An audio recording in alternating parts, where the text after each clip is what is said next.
Greetings, everyone, and welcome to America in Focus, powered by the Center Square. I'm Dan McCaleb, Chief Content Officer at Franklin News Foundation, publisher of the Center Square Newswire service. We are recording this on Friday, January 3rd. New Year's revelers on the famed Bourbon Street, New Orleans, early Wednesday were greeted by an Islamic State sympathizer who barreled his vehicle into large crowds, killing 14 and injuring dozens of others.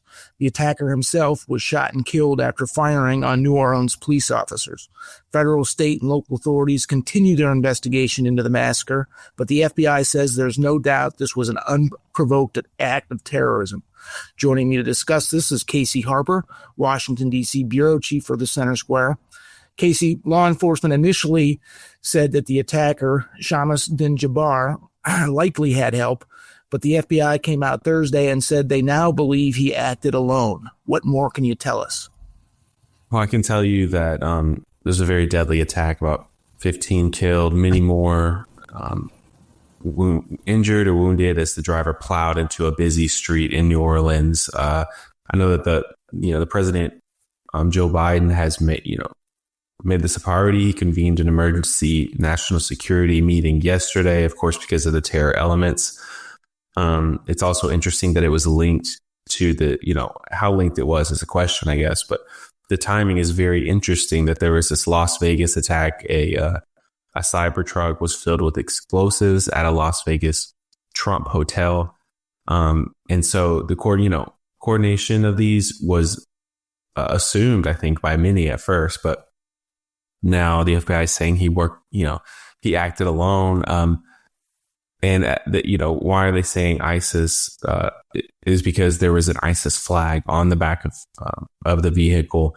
So this isn't picking through Facebook posts as, we've done in the past with these kind of people, or looking through text messages. He wanted to make his intentions clear. He put the ISIS flag on the back of the truck. It's interesting too, Dan, that he is an Army veteran. Let's be clear. He's a U.S. citizen. There was initial reporting that he might have been an illegal border crosser, but this was an American citizen from Texas. He also did the ISIS connection, the Islamic State, of course, a terrorist organization that operates out of the Middle East, but has cells all over the world. He did post some videos where he expressed his sympathy for the Islamic State, and that and the flag in his truck. At least the FBI is saying this, make it clear that this was an Islamic terrorist attack, but it was an American citizen.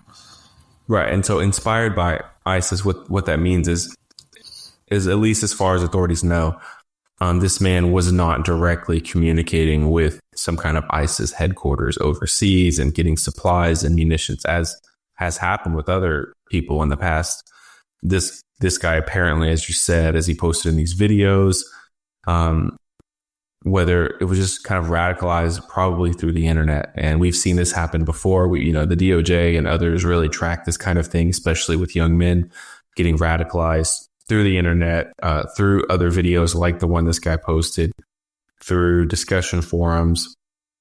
There is this kind of dark place in the internet that radicalizes particularly young men. We've seen this pattern play out. This guy's not the first, and I fear he won't be the last. And so I think that's the kind of the question, and we have to be asking is, what narrative combats the narrative that these radicalists are indoctrinating people with? How do we get to them first, and how do we create maybe a vision of America that addresses some of the criticisms and makes it less appealing to come after us, but not to blame America at all. Of course, in a country over 300 million people, so diverse, so many different viewpoints, and the internet these days, it's hard to see how you don't have lone wolves rise up and do these kinds of violence. And I think we're just trying to control it and prevent it is all we can focus on. Yeah, and that seems like I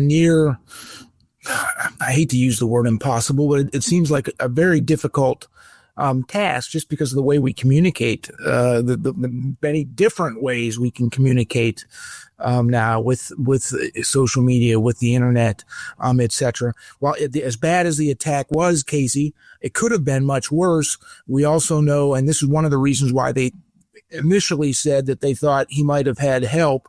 They found IEDs, improvised explosive devices, planted around the French Quarter near Bourbon Street in New Orleans. Thankfully, they did not detonate, but it could have been far worse.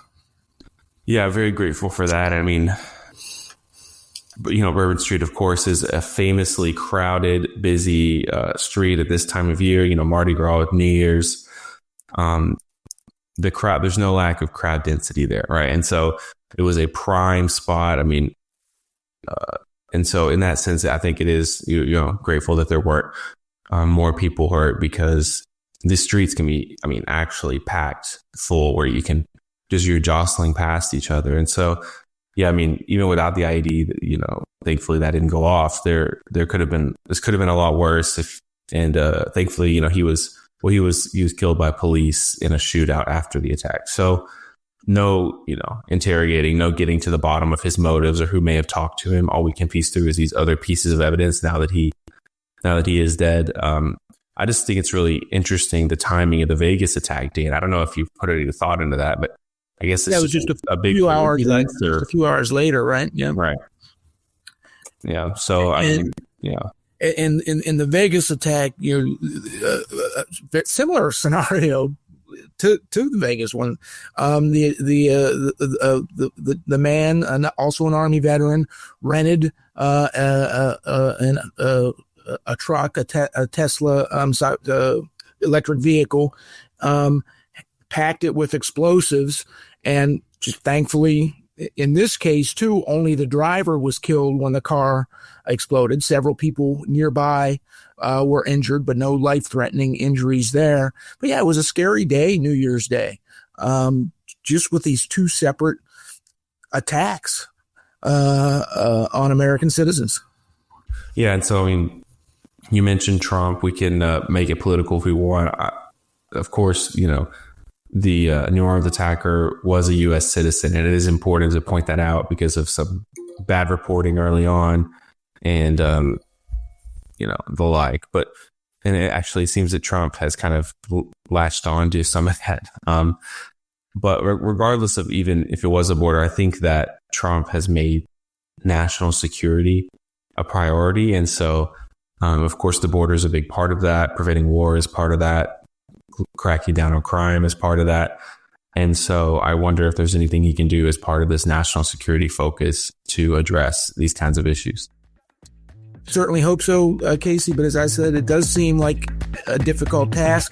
But thank you for joining us. Listeners can keep up with this story and more at thecentersquare.com.